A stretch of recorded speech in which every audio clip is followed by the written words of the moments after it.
the ancient city of Varanasi, where the sacred Ganges River flows with stories of 1,000 years, lived a boatman named Arjun. Arjun was a man of great strength, his arms bronzed by the sun and toughened by years of rowing. To the pilgrims and travelers, he was just a silent man who guided them across the waters. But to himself, Arjun was a prisoner. 10 years ago, a fierce monsoon had claimed the life of his younger brother, Ayan. They were on the river together when the currents turned violent. Arjun had reached out his hand, but the water was faster. Ayan was gone. Since that day, Arjun began a strange and painful ritual. Every morning, before the sun touched the temple tops, he would go to the riverbank and pick up a heavy, jagged stone. He believed that if he stopped feeling the weight of his guilt, he would be forgetting his brother. He placed these stones in a large, old burlap sack kept at the front of his boat. As years passed, the sack grew massive. The boat, once light and swift, began to sit low in the water. It moved slowly, struggling against even the gentlest ripples. The villagers noticed. "Arjun," they would say, "your boat is sinking. Why do you carry that heavy bag of rocks? It serves no purpose." Arjun would only shake his head and row harder, his muscles aching, his heart even heavier than the sack. He felt that his suffering was the only way to honor Ayan's memory. One evening, during the festival of Dev Deepawali, the river was covered in thousands of small clay lamps called diyas.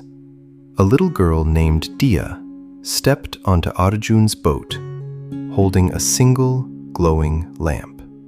She looked at the giant sack of stones and then at Arjun's exhausted face.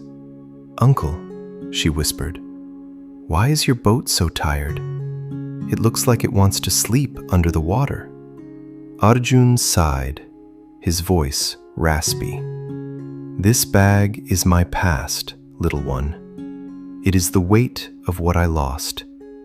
I cannot leave it behind."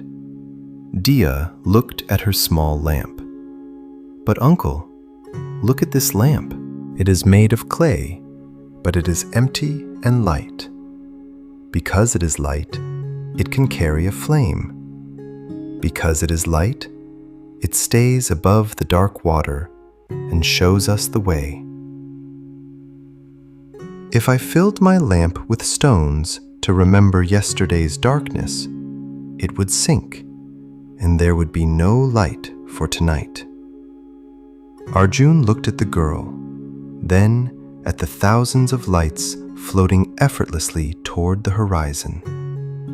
The river wasn't holding on to the lamps from last year. It was only carrying the ones from tonight. In that moment, a realization washed over him like a cool wave. By carrying the stones of his guilt, he wasn't keeping Ayan alive. He was simply drowning himself. He was so busy rowing against the weight of the past that he had stopped noticing the beauty of the river and the people he served. With trembling hands, Arjun opened the sack. One by one, he began to drop the stones into the deep water. Splash, splash, splash. With every stone that sank, Arjun felt a phantom weight lifting from his own chest. When the last stone disappeared, the boat rose. It felt light, free, and ready to fly across the water. For the first time in 10 years, Arjun didn't look down at the dark depths.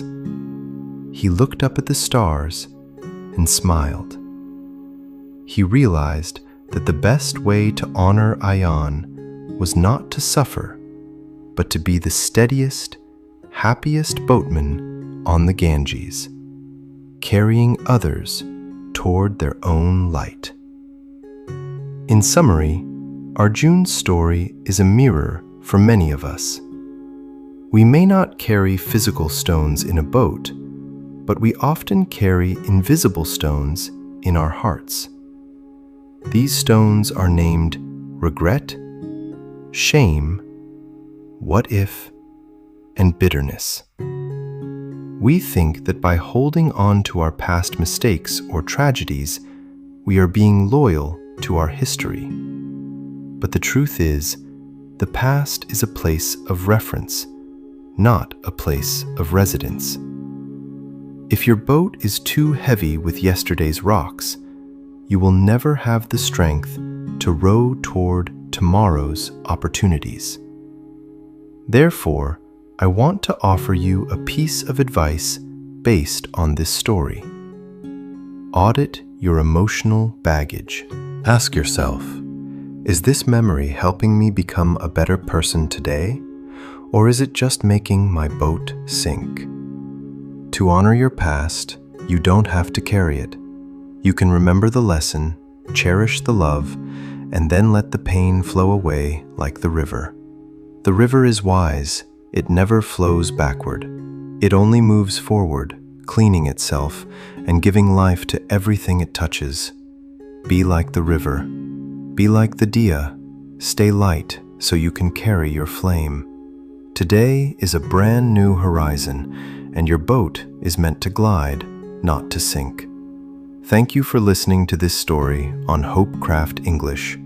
If this message touched your heart, please like this video and comment below, "I am letting go of my stones." Don't forget to subscribe to our channel to join our community of positive thinkers and English learners. Remember, life is a journey. Travel light and keep your light shining bright. See you in the next story.